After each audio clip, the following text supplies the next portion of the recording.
మండుటి ఎండలో కూడా గులాబీలు ఈ రకంగా పూసి చక్కగా వచ్చినాయి.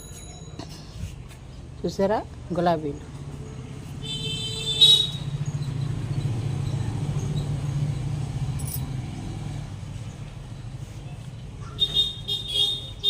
ఇవి ఒక రకం రబ్బర్లా ఉంటాయి. ఈ పువ్వులు బాగుంటాయి.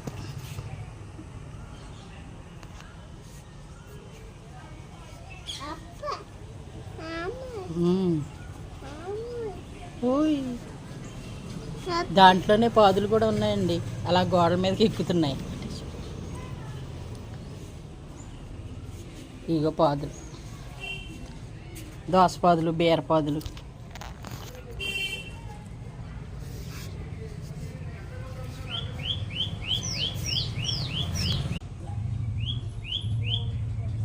అలాగో ఒక 5-6 రకాలు ఉన్నాయండి గులాబీలు.